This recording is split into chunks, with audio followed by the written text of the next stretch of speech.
안녕하십니까, 박영한입니다. 오늘은 성산문 선생의 시를 배우도록 하겠습니다. 성산문. 자, 이분은요 사육신 중에 한 분이십니다. 사육신. 네, 성산문. 박팽년, 이계, 하위지, 유성원, 유응부, 이분들을 사육신이라 합니다. 단종의 복위를 계획했는데 들켰어요. 그래서 끝내는 죽음을 당한 6분입니다. 그래서 이 6분을 사육신이라고 합니다. 그리고 생육신도 계십니다. 위에 사육신 이분들은 목숨을 저버리고 절기를 지키죠. 쉽게 말하면은 충성을 다하기 위해서 목숨을 부린 분들입니다. 생육신분은 어떤 분이시냐면은 세조가 왕위를 찬탈하고 올라갔죠. 수양대군이, 그죠? 수양대군이 곧 세조입니다. 그래서 그분들에 대한 반감, 도저히 있을 수 없는 일이다. 그래서 벼슬을 그만하고, 즉 그 벼슬을 하지 않고 숨어 삽니다. 숨어 살면서 절개를 지킨 분들입니다. 그래서 김시섭, 즉 매월당 김시섭이라는 분이 있어요. 김시섭. 그 다음에 성담수, 그 다음에 원호, 그 다음에 이맹전, 그 다음에 조려, 그 다음 남효온, 이란 분이 계시고, 간혹 가다가 남효온 대신 권절이란 분을 말씀하시는 분도 계십니다. 네, 그렇게 해서 간단하게 사육신과 생육신을 알아보았습니다. 그러면은 본래 수업 시간으로 들어가겠습니다. 먼저 클래스 101과 함께하는 Z 필립이 됐죠. 네, 제가 클래스 101과 함께 강의를 제작하고 있습니다. 우리 클래스 101에는 많은 정보가 말이 안 나네요. 많은 정보가 그 속에 담겨 있습니다. 그래서 미래의 먹거리를 찾고자 하신 분, 앞으로 이 세상을 살아갈 때 어떻게 하면 살아갈 수 있을지 그 힌트를 얻고자 하는 분, 그리고 나도 이렇게 클래스 101에서 강의를 해보고 싶다 하시는 분들은 이 클래스 101을 가입하셔서 한번 들어보세요. 저도요 굉장히 이렇게 정보가 많은지 몰랐습니다. 그래서 저도 비록 한문, 남들이 잘 보지 않는 한문이지만은 클래스 101에 저도 이렇게 강의를 올리고 있습니다. 그래서 여러분, 강의 듣는 여러분 한번 찾아서 훑어봐 주십시오. 많은 정보가 있을 것입니다. 네, 그러면은 제가 하겠습니다. 성산문은요 단종의 복위를 계획했습니다. 무슨 뜻이냐? 단종이 세조의 왕위 찬탈에 의해서 왕자를 쫓겨납니다. 물론 세조, 즉 수양대군의 책사가 한명회입니다. 요새 왕사남에서 꽤 유명하죠. 이 한명회라는 사람이 수양대군, 즉 세조죠. 세조의 책사입니다. 그래서 끝내 단종을 몰아내고 왕위에 올라가죠. 그래서 그 당시에 성산문 같은 이런 학자들이 수양대군에게 몰려갑니다. 그래서 이렇게 말합니다. 수양대군, 네가 세종대왕의 유지를 받들어야 할 사람이 왜 이렇게 무모한 짓을 벌이느냐, 잘못됐지 않느냐 하고 항의를 합니다. 그래서 세조가 성삼문 같은 이런 학자를 살려주고 싶었어요. 그런데 굉장히 많이 따져요. 그리고 단종 복위를 계획하는 것을 알았습니다. 그때 한명회가 죽이자라는 말합니다. 물론 수양대군과 고민을 했겠죠. 죽이면은 민심이 나빠질 것이고 안 죽이면은 뭡니까? 단종 복위 운동이 일어나서 나라가 어지러울 것이다. 그럴 바에는 어떻게 하면 좋을 것인가 하고 많이 고민을 했겠죠. 저는 역사가가 아닙니다. 제가 주위에 아는 정보를 제가 말씀드립니다. 그래서 결국 죽이기로 작정합니다. 그래서 성삼문과 마찬가지로 죽은, 즉 사육신 6명을 잡아서 능지처참합니다. 잔인하게 죽입니다. 아울러 성삼문은 왜 이렇게 단종 복위 운동에 가담했는지 하면은 세종 때 이 사육신들은 집현전 학자였습니다. 세종의 총애를 많이 받았습니다.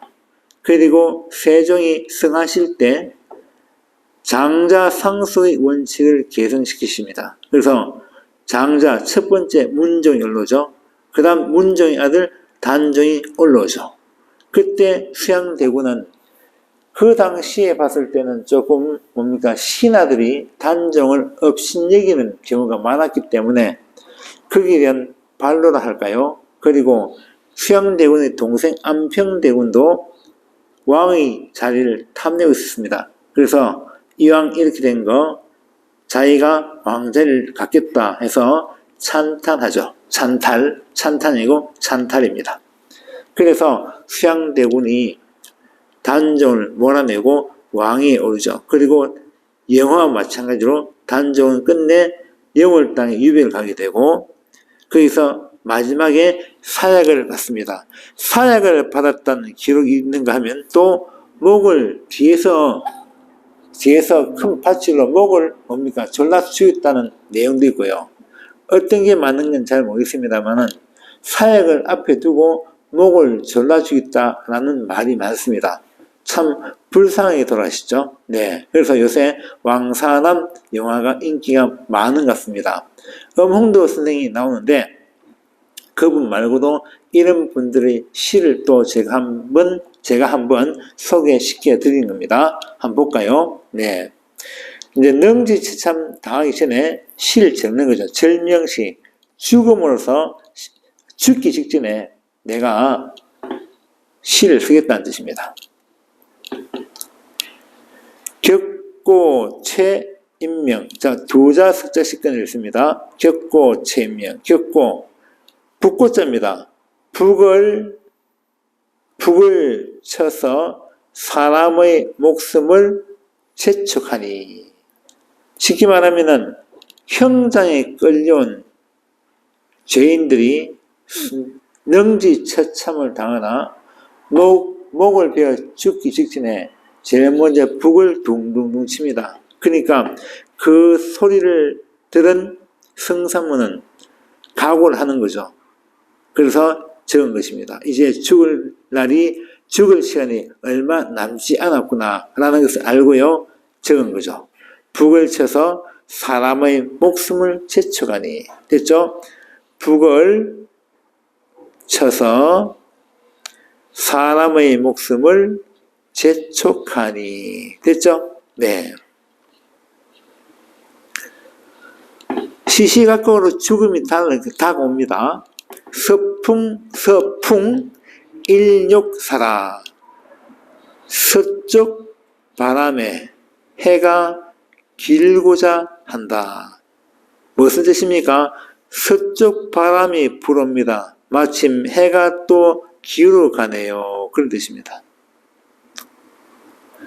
보통 서쪽이라면은 뭐죠? 네, 저승길이죠. 서쪽 하늘 하면은 황천이는 황천.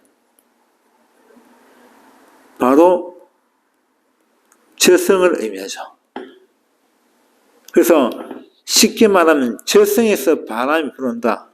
해는 기울어져 가고 그런 뜻입니다. 됐습니까? 그 다음. 그래서 밑에 황천 나오죠. 황천. 황천길입니다. 즉, 저승길이죠. 네. 저승길에 나그네가 머무를 수 있는 집이 없구나. 없으니. 그죠? 나그네가 누굽니까? 작가죠. 이 작가가요, 야, 내가 죽으면은 저승길에 머물러 갈 집이 있으려나? 그런 뜻입니다.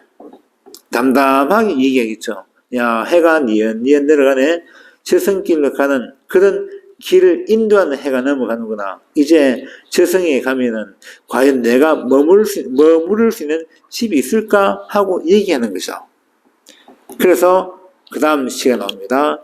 금야 숙수 가라. 금야 숙수 가라. 금야, 오늘 밤이죠. 누구 집에서 머물까? 그런 뜻입니다.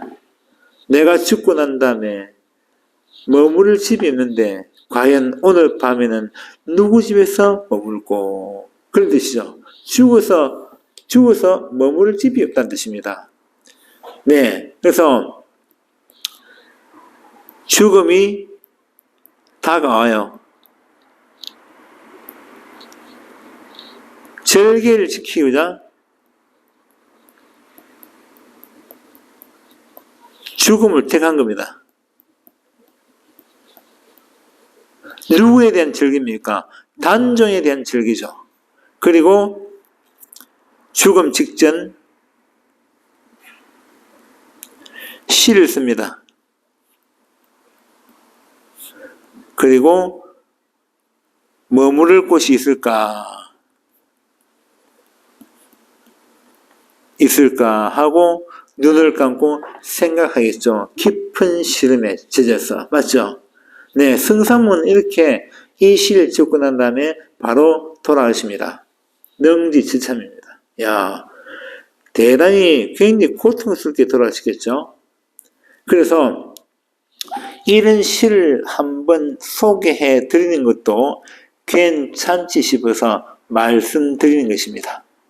네, 단종에 대한 내용은요, 꽤 많아요. 우리 드라마에도 많이 나옵니다. 드라마에 보면은 뭐 한명회, 뭐 수양대군, 뭐 이런 식으로, 예전에 그런 드라마 보면 많이 나왔거든요. 그래서 요새 최근에 왕사남, 왕과 사는 남자란 영화가 꽤가 아니죠. 많이 유명합니다. 그래서 요 영화와 관련된 시를 한번 소개해 드렸습니다. 네, 승산문 선생의 임사부절명시입니다.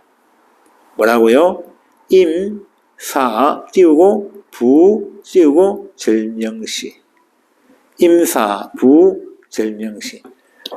이해하셨습니까? 네, 강의 들어주셔서 감사합니다. 그리고 클래스 101에는 많은 정보가 있다고 말씀드렸죠. 그래서 구독을 하시면은 6,000여 개의 정보를 직접 보실 수 있습니다. 그 속에서 여러분들께서 필요한 정보를 찾아서 미래에 대한 먹거리를 준비하시는 것도 좋을 듯 합니다.